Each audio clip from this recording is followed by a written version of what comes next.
Hey guys, Mr. Baker here. Today I'm going to go over how to refute an argument when you're debating. And this is a really fun topic, so let's just jump right in.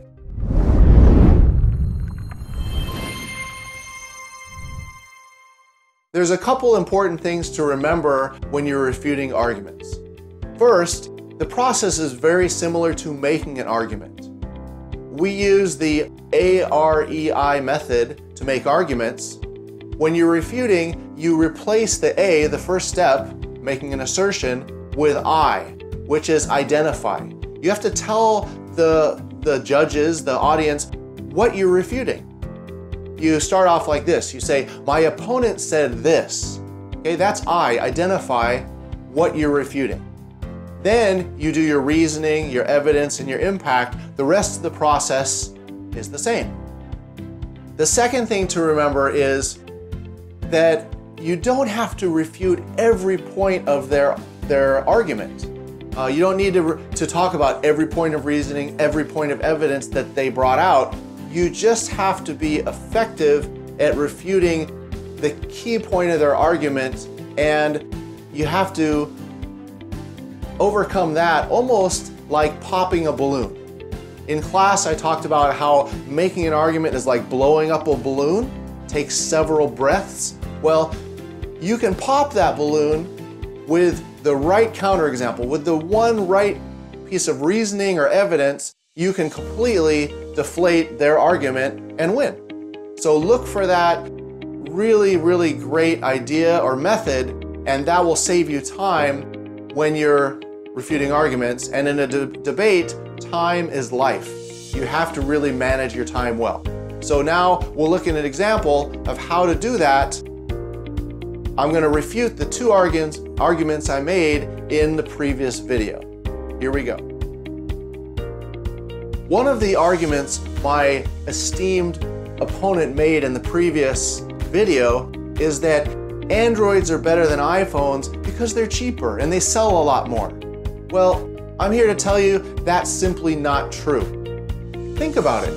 You've had cheap objects before, cheap things that you bought, and maybe they broke down and you had to replace them very quickly. Sometimes cheaper is a lot worse. In fact, there's an old saying that when you buy quality, you only cry once. I mean, you could buy a cheap $20 wristwatch. Is that better than a Rolex or an iWatch? I don't think so. You could buy a cheap subcompact car and not spend a lot of money. But does that make it better than a Mercedes or a Porsche or BMW? No way. So cheaper and selling more does not equate with better quality. And in fact, the iPhone is a lot more expensive, but that's because you're getting a much better product. And some people would rather pay more, and a lot of people do think that the iPhone is a much better phone than the Android phones. My opponent's second argument in the previous video is that Androids are better than iPhones because the file management system is open and easy to use freely.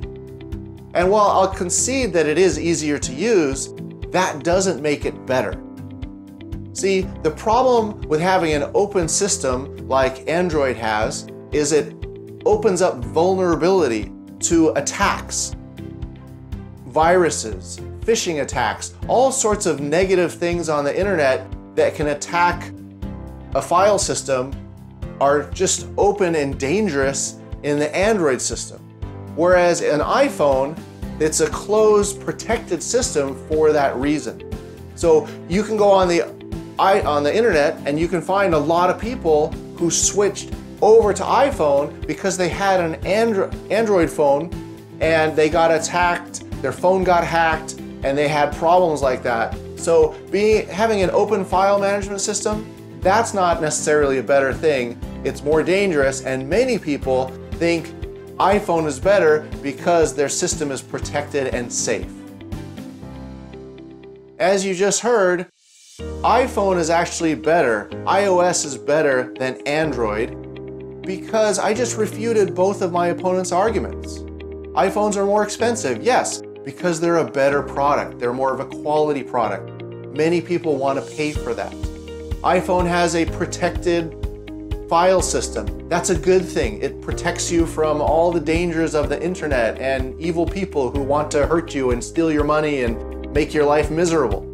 So since I've refuted both of my opponent's arguments, I'm saying clearly, confidently, that iOS is better than Android. I hope you enjoyed hearing this example of how to refute arguments.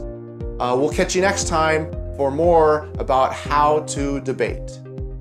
Bye-bye.